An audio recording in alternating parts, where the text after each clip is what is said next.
깜찍한 꿈이 피어나 멀리 있더라도 함께 하늘 잡아.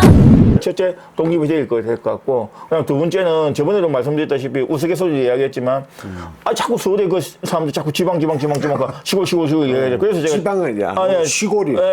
그래서 제가 짜증나서, 뭡니까. 원자력 발전소 그 이야기를 했지 않습니까? 사실은 그런 부분에 대해서 사실은 같이 이렇게 공유하고 같이 해석해야 되는데 좋은 건 다 이렇게 빨아들이고 나쁜 건 다 치고 주고 이런 식의 그 자세는 바람직하지 않다라고 보는 거죠. 그 지방분권을 뭐 국가 그러니까 조항 16개 부처 중에 한 부처를 이동하는 게 그게 다는 아닌 거예요. 그렇죠. 네, 그건 아니죠. 지금 일단 해수부는 이재명 대통령이 취임하고 나서 부산으로 옮기겠다. 그걸 뭐 속도를 내서 진행하라고 지시가 떨어졌다고 그러더라고요. 아니 근데 거기 이제 그 문재인 정부에서도 사실 지방분권을 이야기했고 윤석열 정부에서 지방분권을 이야기를 했습니다. 사실은 그래 했는데 결국은 뭐 아시다시피 한 8년 정도 됐지만 과연 지방분권 된 게 있습니까? 사실은 딱딱하게 해서 없지 않습니까? 그리고 그나마 노무현 대통령이 있을 때 해서 이제 세종시를 부탁해서 각 혁신도시를 만들어졌지 않습니까? 그래서 혁신도시에 계셨던 분들이 주말만 되면 서울로 다시 간단 말이죠. KTX 통해갖고 요즘 많이 되다 보니까. 그래서 저는 그 부분은 결국은 그거라는 이야기죠. 중앙정부에 예산을 많이 갖고 가 있고. 그럼 중앙정부에서 예산을 많이 갖고 있으니까 공모사업을 시행하니까, 공모사업을 하니까 강력단체에서 막 그 공모사업에 돈을 달라고 하고 있고, 그리고 그러다 보면 국회의원 중에서도 강력사업에 돈을 어떻게 많이 갖고 올 수 있는 사람이 과연 똑똑한 사람으로 이렇게 평가를 받다 보니까 이거는 상향식보다는 하향식이 필요한 거죠. 왜? 중앙의 고리와 연결되는 사람이 중요하다라고 이야기했고, 그러다 보니까 지방선거에 하면은 내가 곧 중앙에 하고 청와대하고 잘 안다. 청와대가 잘 아니까 그럼 예산 많이 타올 수 있다. 그런 식으로 지금 선거도 그렇게 가고 있잖아요. 그러려고 하면 저번에 저는 아까 말씀드렸다시피 중앙정부가 한 6 또는 지방정부가 4 아니면 진짜 정확하게 중앙정부가 한 5, 지방정부가 5 예산을 그렇게 갖고 가는 부분들이 앞으로 필요한 거지 지금 현재 같은 방식은 맞지 않다고 보는 거죠. 그래서 뭐 예전부터 논의가 있었지 않습니까? 재정 자립도 부분이라는 게 있기 때문에 국세하고 지방세 자체를 분재를 해서 지방세 위주로 가고 국세는 큰 단위로 해서 통일적인 필요한 부분만 그게 참 쉽지가 않지 않습니까? 국가 체계를 근본적으로 재편을 해야 되는 부분이고 해서. 그러니까 보통 전부 다 야당 되면 그 이야기를 하거든요. 야당 되면 그 이야기 항상 요구합니다. 좋은 사탕발리 그게 벌써 30년 됐잖아요. 그러다 보니까 지금 현재 87 헌법 자체를 우리가 좀 조정할 필요성이 있다 하는 여러 가지 중에 하나가 사실 저는 거기 있다고 생각합니다. 하지만 야당이 여당 되면 절대 안 그러죠. 거기 국민이 힘들고 됐고 더불어민주당도 그랬으니까요. 그래서 그런 부분을 관한 민주화를 추구하는 것이 저는 바르고 지방의 그 부분도 바르다고 보는 거죠. 그래 뭐 어떻게 보면 전임이고 윤석열 정부에서는 민주당의 사상건건 타치를 했다. 그리고 여차하면 탄핵으로 전국을 일방적으로 이렇게 깨트려 왔다라고 이야기를 하는데 지금 그게 이제 현재로서는 국회는 다수당이지 않습니까 민주당이. 그게 전형적인 내로남불이 또 펼쳐질 겁니다. 내로남불이 펼쳐지니까. 진짜 그 당시에 청와대부터 그냥 검사들 예산안들 다 줄줄이 깎았잖아요. 근데 깎았던 거 지금 이재명 정부에서 가격을 깎고 시작하겠습니까? 그러니까 이제 전형적인 내로남불이 펼쳐질 거라고 저는 보고 있는 거죠. 그래 아까 전에 좀 여쭤봤던 것 중에 상행시 공천 관련해서 2000년대 아까 전에 30 새천년 민주당 의원이 도봉구에서 실시를 하고 국회 자체 내에 보고서를 제출한 게 있더라고요. 근데 그 부분이 장점이라면 풀뿌리 민주주의다. 정당 자체를 당원 관리의 효율성이라든지 당원을 민주화시킨다는 그런 장점이 있음에도 불구하고 가장 현실적인 제약이 공선법이랍니다. 공직선거법 자체가 사전 선거 운동하고 매칭이 되는 부분에 있어서 당내 경선 자체가 그래서 그 부분을 건드려주지 않으면 그 당시에는 그랬다고 합니다. 그래서 어떤 선거운동을 하는 부분도 사전 선거운동으로 걸리는 부분에 제약이 많이 따랐다고 그러고. 지금도 많이 있을 수 그렇겠죠. 그러니까 그 부분이 전체적으로 민주당은 만약에 하게 되면 받아들일까요? 그것도 쉽지 않을 것 같고요. 쉽지 않을 것 같죠. 그리고 상향식을 하면은 사실은 제일 유리한 사람들이 현직들이에요. 그렇잖아요. 현직이 새로운 신진 세력이 클 수 있으려고 하면은 아까 말씀드렸다시피 자기도 뭐 강연도 하고 자기 이름도 알리고 또 여러 가지 해야 되는데 그런 그 제약 조건이 상당히 좀 많지 않습니까? 신인들에게는. 그런데 또 상향식이 아니고 하향식, 상향식을 한다면은 더더욱 또 그런 부분들이 현직에 사실 유리한 부분이 단점이라 하면 저는 그런 저는 꼽겠다고요. 그렇게 예. 해서 이제 얼마나 민주적이냐 절차가 그리고 모든 사람이라고 하기는 그렇겠죠. 다수겠죠. 예. 받아들일 수 있는 합리적 기준을 설정하는 게 필요한 것 같은데 제가 옛날에 처장으로 한번 보고서를 쓸 때는 그런 부분이 있어서 분리를 하자고 제안을 했던 적이 있거든요. 그러니까 정치 신인들 따로 선거를 해서 어느 정도 한 사람을 올리고 그러니까 기존에 있던 사람은 선거 자체 기회를 같이 주는 거는 그건 오히려 불평등하다고 생각을 했기 때문에 신인들한테는 더 당원들한테 알려줄 수 있는 기회를 주고 거기서 선출된 사람을 위에 올라가서 다시 이렇게 진행을 하는 걸로 이야기를 했더니 그 부분 이제 비용적인 측면을 당에서 중앙당에서 제시를 했었고 그리고 또 오히려 그게 역차별 문제가 발생을 한다는 논리로 그 자체를 채택을 안 하더라고요. 아니 이제 지금 이제 그 국회의원 같은 경우에 비례 부분이지 않습니까? 네네네. 비례가 지금 정확하게 몇 명이죠? 비례가 30명이죠. 30명 넘을 건데. 거의 제가 알고 40몇 명. 256석인가가 256석인가가 뭐 제가 알고 그래 알고 있는데 네. 그 부분에 신진 세력에게 기회를 주는 쪽으로. 그쪽. 네, 저는 뭐 그냥 왜 그러냐면 비례가 지금 현재 비례는 예전에 처음 비례 대표를 만들었던 그거는 다음에 자막으로 좀 뭐. 자막으로 해야 될까요? 아니요. 그거를 올려주십시오. 비례의원 수가 몇 명인지. 그렇지. 그거는 지역구가 253개인가 그러니까 그거는 우리가 좀 하니까 우리가 좀 변두리입니다. 변두리다 보니까 변두리 보니까. 근데 자막 올리겠습니다. 그런데 그 비례가 어느 순간에 예전에는 이제 그 우리가 소수 정당, 소수 이제 뭐 대변할 수 있는 부분들 있잖아요. 예를 들어서 뭐 좀 장애인이라든지 아니면 뭐랄까 사직 약자들. 그렇죠. 그렇게 뭐 정규직, 비정규직이라든지 이렇게 계신 분들을 좀 주로 이렇게 많이 좀 하고 여성들을 배려하고 노인층들 배려하고 이런 식으로 사실은 진행을 했단 말입니다. 처음에는. 그런데 이제 지금은 이제 와서는 어느 순간은 당대표 말을 잘 듣는 사람 꽈봉 순서로 지금 되고 있거든요. 지역 정치도 마찬가지입니다. 지역 정치도 결국은 지금 이제 그 도당위원장에게 눈도장 잘 찍는 사람이 지금 가는 걸로 되어 있단 말입니다. 시에는 더더욱 그렇군요.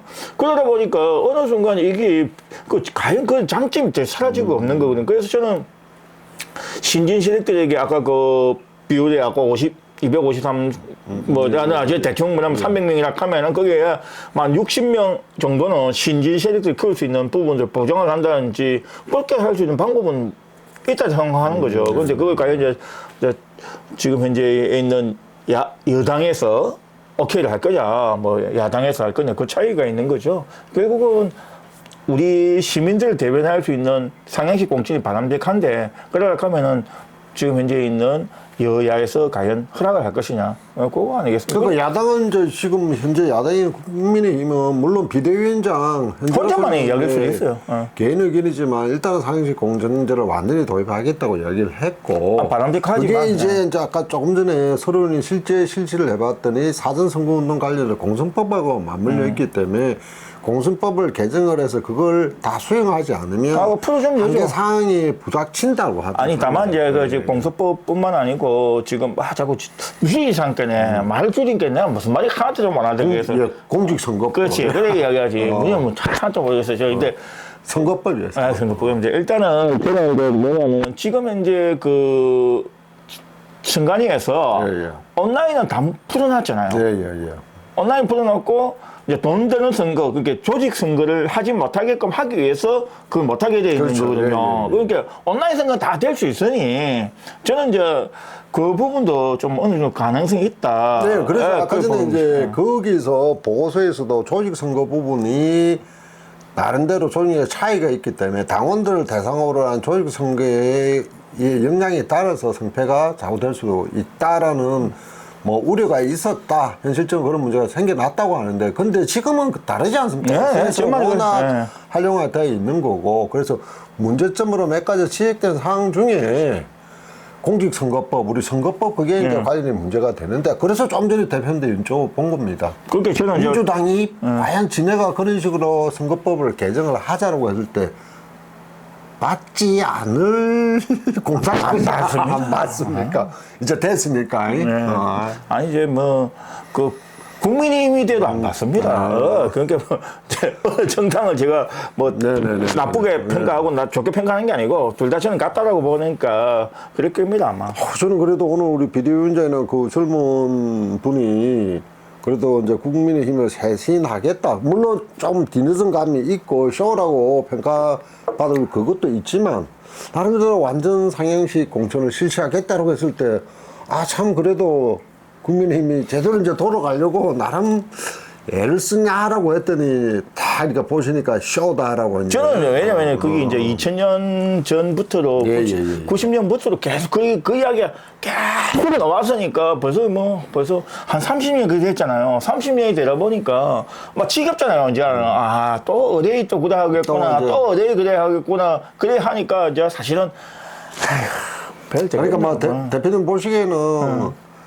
완전 상향식 공천제가 저는 찬성은 하지만 필요는 한데 지금 말의 성찬으로만 끝나왔다. 예, 그렇죠. 그렇게 평가를 하시는 거죠. 그럼 그게 왜 말의 성찬으로만 끝났겠습니까? 이거 뭐 자기들 기존에 있는 사람들한테 안 좋으니까 그랬습니까? 아니 그러니까 이제 뭐 소위 말해서 그런 거 있잖아요. 뭐 국회의원 100명 줄이자, 100명을 하자. 뭐 그 이야기도 있었잖아요. 있었지만 안 됐잖아요. 또 한편 또 어떻게 이야기합니까? 그러지 말고 국회의원 한 500명 늘리자.